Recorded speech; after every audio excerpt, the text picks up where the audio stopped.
Good morning mga ka-Engineer Mo TV, panibagong upload na naman at still nananatili pa rin ako sa isla ng Marinduque kung saan ang bawat umaga ay pwedeng gawing health routine. Syempre bago tayo maglakad o tumakbo, mag-stretching muna tayo para iwas injury at maihanda ang katawan. Okay, simple lang gawin nyo, gumalaw-galaw lang kayo pero malaking tulong yan para di sumakit ang kalamnan pagkatapos. So pwede nyo gawin ang neck rolls, shoulder rolls, arm and leg swings, side stretch, calf and hamstring stretch. At dahil hindi naman kami madalas nagja-jogging, ang plano namin ay maglalakad muna kami. Steady lang, pagkatapos konting jog, mga 20 to 30 seconds, tapos balik ulit sa lakad. So ang gagawin namin ay tinatawag na low impact routine. Bagay ito sa mga nagsisimula pa lang o gusto lang gumalaw kahit hindi intense. At alas 7 na nga pala kami ng umaga nakapagsimula maglakad. At ito ang importante sa 7 AM to 9 AM dahil ito ang tinatawag na prime time para sa natural na vitamin D. So mga lagaan na naaarawan din tayo. At ang benefits ng araw sa umaga ay ang mga sumusunod. Ito ay nagbibigay ng pampatibay ng buto at ngipin, panlaban na rin sa sakit dahil binuboost nito ang ating immunity. Natural mood booster at baylungkot, nakakatulong sa hormone balance at energy. Libre na, masarap pa sa pakiramdam. Gamitin natin yan araw-araw. Kaya mga ka-Engineer Mo TV, kahit simpleng paglalakad lang na may konting jogging, basta tuloy-tuloy at may sikat ng araw, panalo na sa kalusugan. Kaya kung gusto nyo kaming sabayan sa routine na to, comment lang sa baba. At syempre huwag kalimutan mag-like, mag-share at mag-subscribe para sa susunod nating galaw. Engineer tayo pero hindi lang makina ang pinapandar, pati katawan natin dapat naka-maintain. Alright? So kami nag-decide para simulan ng araw sa lakad, konting takbo at sikat ng araw, libre lang ang wellness, disiplina lang ang puhunan. So akala ng iba simpleng lakad-lakad lang to pero ang dami nitong pwedeng idulot na benepisyo lalo na kapag kasama ang pamilya. Una dyan, ang physical health, nakakatulong sa puso, baga at blood circulation. Light jogging plus walk is equal to effective fat burning pa rin. Pangalawa, ang mental health. Ang kwentuhan habang naglalakad ay instant stress reliever yan. Mas gumagaan ang loob, mas nababawasan ang anxiety. At may nakaparadang ang backhoe dito sa aming pinagja-joggingan. Ang backhoe nga pala ay isang uri ng heavy equipment na karaniwang ginagamit sa construction at excavation. Madalas mo itong makita sa mga ginagawang kalsada, drainage system at building foundation.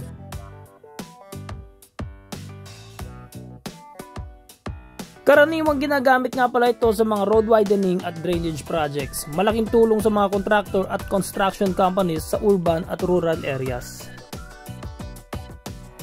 At kung inyong mapapansin din may warning cone o traffic cone sa harap ng backhoe. So hindi lang ito basta palamuti, ito ay isang safety device na palatandaan na pag may cone, may panganib na dapat iwasan. Balikan ko nga pala ang benepisyo ng paglalakad with light jogging kasama ang family. So dito nagkakaroon kayo ng quality time na libre lang. At dito lumalabas ang mga kwento, biruan, plano sa buhay habang nag-eehersisyo. And of course, sabay-sabay kayong magkakaroon ng vitamin D, pampalakas ng buto, immune system at pangontra sa sumpong ng lungkot. So mga ka-Engineer Mo TV, hindi lang katawan ang pinapalakas natin dito, pati relasyon sa pamilya, pinapatibay natin. At mga ka-Engineer Mo TV, comment nyo naman kung anong kwentuhan ang madalas nyong pag-usapan tuwing morning walk or light jogging. Hello nga pala sa aking beautiful wife. Yee! Alam kong kailangan mo talaga itong exercise na to, lalo na ngayon na naka-work from home setup ka. At syempre makakatulong sa kalusugan natin itong pareho. At lagi mo tandaan, always here to support you.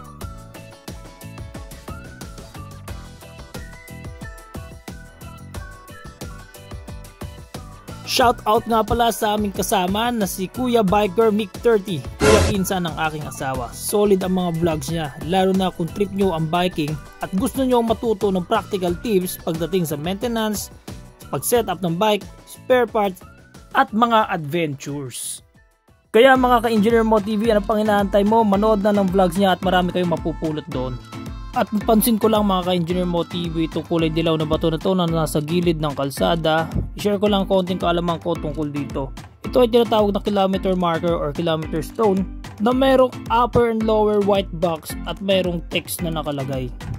Sa aking konting kaalaman, ang K ay nangangahulog ang kilometro at ang 22 ay ang eksaktong distansya na kinatatayuan ng bato mula sa certain point. At kung kami ay nasa Marinduque, malamang ito ay mula sa Buwak o lungsod na basihan na sa probinsya.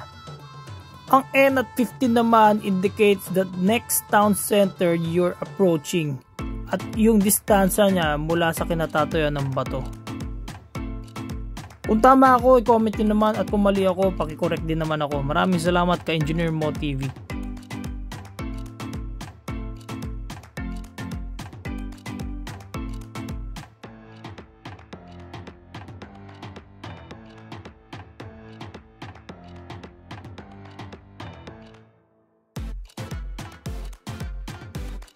At kita nyo na nga ang taas na ng araw at ang sarap masikatan ng araw. Buhay na buhay ang pakiramdam mo.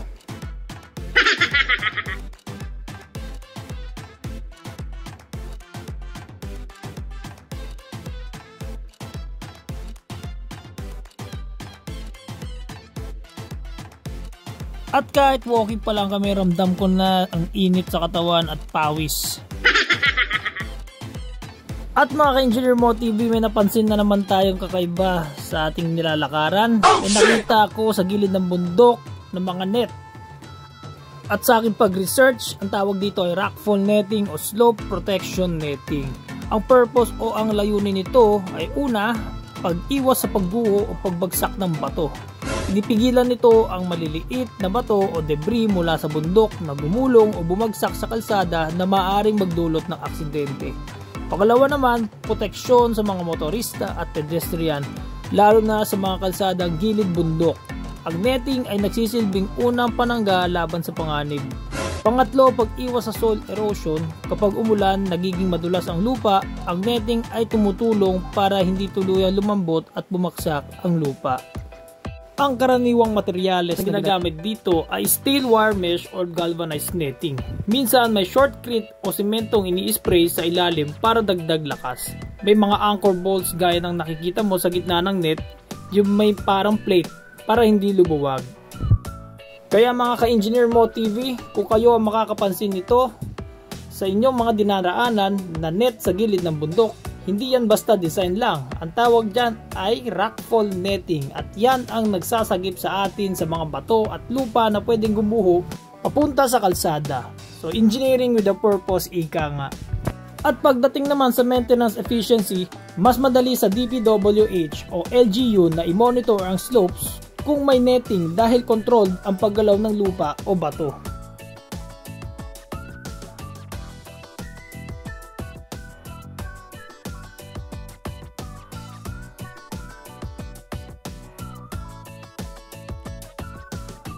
So tuloy lang ang aming pag-jogging para sa cardiovascular health. So pinapabilis ang tibok ng puso kaya lumalakas ang blood circulation, good for the heart.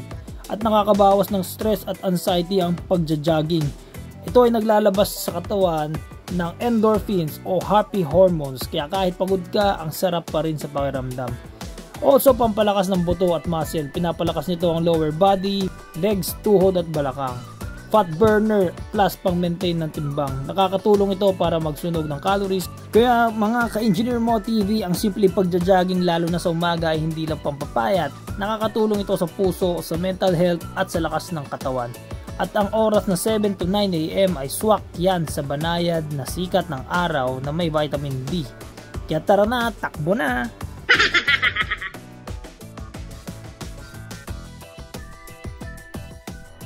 At yun nga, tumawid kami ng kalsada para umiwas sa mga aso.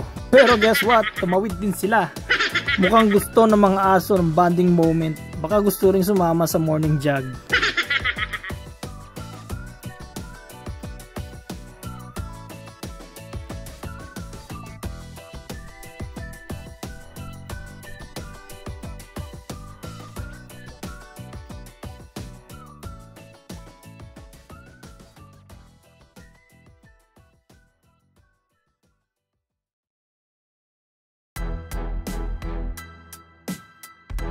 At tuloy lang sa paglalakad at pagtanaw sa mga magagandang tanawin dito sa Marinduque at paglanghap ng sariwang hangin.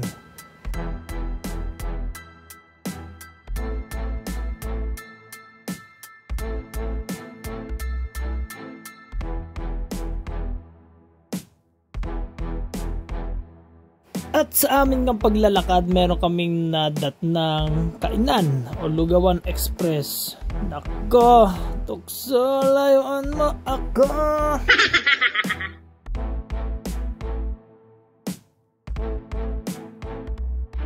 At syempre hindi naman namin matitiis yan. At babalikan namin yan mamaya.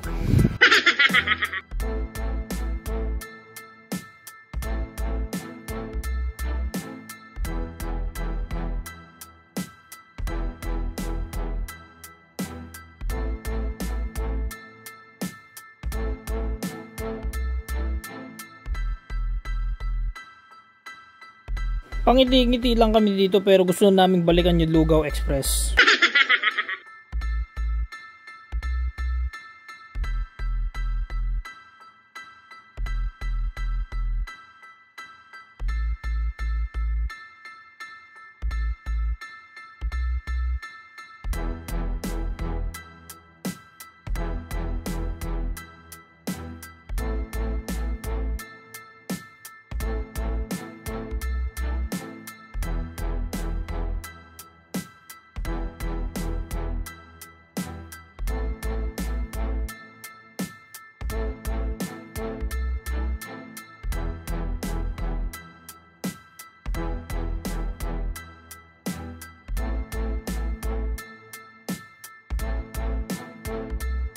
At may nakita nga akong brown na baka.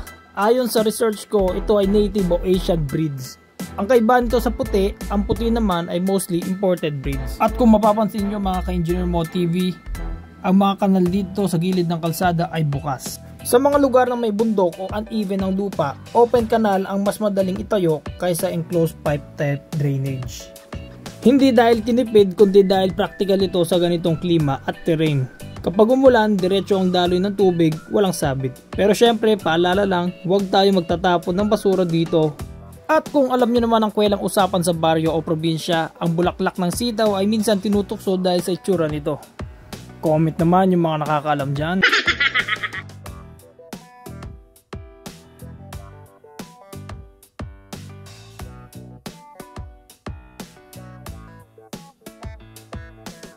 At sa aming dinadaanan may nakita din kaming makahiya. Ito yung halaman na nagsasara ang dahon kapag hinawakan na, gustong gusto ng mga bata dahil parang magic. At santan naman na makukulay na bulaklak na madalas pinipitas ng mga bata para gawing palamuti at tanim sa bakuran. So nung nakita ko itong dalawang to, pareho nagdala to ng masasayang alaala ng pagkabata ko.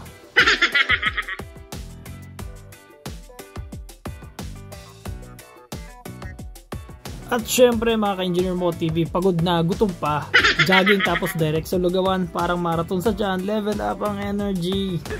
Sayang ang jogging at walking, pagdating sa finish line, lugaw pa rin ang tinikman. Akala ko healthy ang ending, pero parang niloko ng lugaw ang effort ko. So yun na nga mga ka-Engineer Mo TV, naglakad-lakad, nagjogging para pumayat, pero lugaw ang kinain, lahat ng steps nagbalik sa tiyan. Pero kidding aside mga ka-Engineer Mo TV, ang lugaw ay source ng carbohydrates na nagbibigay ng enerhiya para sa buong araw. Madaling tunawin kaya maganda sa tiyan, lalo na pag bagong gising ka. At itlog na mayaman sa protina, vitamina at minerals na tumutulong sa muscle repair at brain function. Kaya ano pang inaantay nyo? Lugaw with egg na! Ay nako, inggitin ko na kayo. Bahala kayo dyan. Ay nako, ang sarap ng lugaw with egg sa umaga. Perfect combo para sa light pero sustaining breakfast. At pabalik na nga kami sa aming bahay at may dinaanan lang kaming kaibigan ni Kuya Biker Mic 30. At ito na nga, naglalakad na kami ulit at napakataas na ng sikat ng araw. At dito ko na tinatapos ang vlog ko mga ka-Engineer Mo TV. Have a good day ahead. God bless, stay safe.